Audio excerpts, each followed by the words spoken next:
Pharmaceutical उद्योग में एक प्रतिष्ठित व्यक्ति मुरली दावी अपने दूरदर्शी नेतृत्व, अभिनव दृष्टिकोण और वैश्विक स्वास्थ्य देखभाल को आगे बढ़ाने की प्रतिबद्धता के लिए प्रसिद्ध हैं। भारत के एक छोटे से शहर से दुनिया की अग्रणी फार्मास्यूटिकल कंपनियों में से एक के प्रमुख तक की उनकी यात्रा दृढ़ संकल्प, नवाचार और उत्कृष्टता की निरंतर खोज की परिवर्तनकारी शक्ति का उदाहरण है।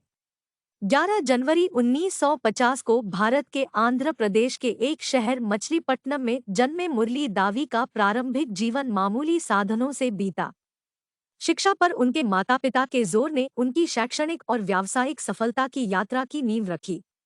फार्मेसी में अपनी शिक्षा पूरी करने के बाद उन्होंने उद्यमिता की दुनिया में कदम रखा।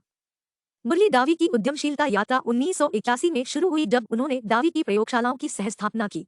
लिमिटेड कंपनी की साधारण शुरुआत भारत के हैदराबाद शहर में हुई थी। दावी की प्रयोगशालाओं ने शुरू में सक्रिय फार्मास्यूटिकल सामग्री एपीआई दवाओं के निर्माण में उपयोग किए जाने वाले आवश्यक घटकों के उत्पादन पर ध्यान केंद्रित किया।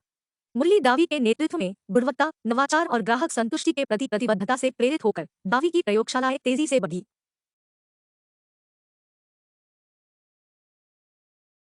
उनके दूरदर्शी दृष्टिकोण और अनुसंधान एवं विकास के प्रति समर्पण ने कंपनी को न केवल भारत में बल्कि वैश्विक मंच पर भी पहचान दिलाने में सक्षम बनाया। दावी की प्रयोगशालाएं दुनिया भर में फार्मास्यूटिकल कंपनियों के लिए एक विश्वसनीय भागीदार बन गई, जो कड़े अंतर्राष्ट्रीय मानकों को पूरा करने वाली उच्च गुणवत्ता वाली एपीआई की आपूर्ति करती है। मुरली दावी की रणनीतिक दूरदर्शिता कंपनी के विविध चिकित्सीय क्षेत्रों में विस्तार और ऊर्ध्वाधर एकीकरण में स्पष्ट थी। दावी के प्रयोगशाला अनुसंधान और विकास केंद्र की स्थापना ने नवाचार के प्रति उनकी प्रतिबद्धता को प्रदर्शित किया, जिससे नवीन सिंथेटिक प्रक्रियाओं और विनिर्माण तकनीकों का विकास हुआ। मुरली दावी की सबसे महत्वपूर्ण उपलब्धियों में से एक दावी की प्रयोगशालाओं को वैश्विक एपीआई बाजार में अग्रणी बनाना था। बाजार के रुझानों का अनुमान लगाने और बदलती गतिशीलता के अनुकूल ढलने की उनकी क्षमता ने कंपनी की उल्लेखनीय वृद्धि में योगदान दिया। उनके मार्गदर्शन में कंपनी ने नए भौगोलिक क्षेत्रों में कदम रखा और उत्तरी अमेरिका, यूरोप और अन्य क्षेत्रों में मजबूत उपस्थिति स्थापित की। मुरली दावी की नेतृत्व शैली की विशेषता नवाचार, नैतिकता और स्थिरता पर ध्यान केंद्रित करना था। पर्यावरणीय जिम्मेदारी और कॉर्पोरेट सामाजिक जिम्मेदारी के प्रति कंपनी की प्रतिबद्धता जिम्मेदार व्यावसायिक प्रथाओं के प्रति उनके समर्पण को दर्शाती है। अपशिष्ट प्रबंधन, जल संरक्षण और सामुदायिक विकास में दावी की प्रयोगशालाओं की पहल ने समाज को वापस देने के उनके लोकाचार को प्रतिबिंबित किया।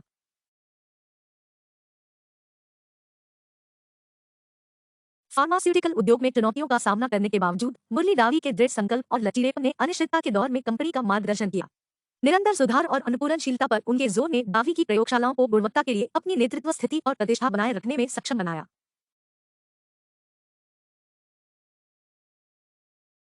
फार्मास्यूटिकल उद्योग में मुरली दावी के योगदान ने उन्हें कई प्रशंसा और पहचान दिलाई है।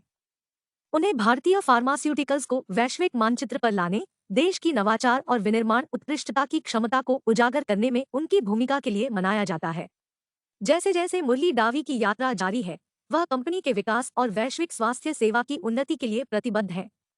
उनका दृष्टिकोण नवाचार को बढ़ावा देना, अनुसंधान में योगदान देना और दुनिया भर में मरीजों के जीवन पर सकारात्मक प्रभाव डालना है। मुरली दावी की कहानी नवप्रवर्तन, दृढ़ संकल्प और नैतिक नेतृत्व के महत्व पर जोर देते हुए महत्वाकांक्षी उद्यमियों के लिए प्रेरणा का काम करती है। उनकी यात्रा इस बात को रेखांकित करती है कि दूरदर्शिता और दृढ़ता के सही मिश्रण के साथ व्यक्ति उद्योगों को बदल सकते हैं, वैश्विक स्वास्थ्य देखभाल को आकार दे सकते हैं और उत्कृष्टता की एक स्थायी विरासत छोड़ सकते हैं।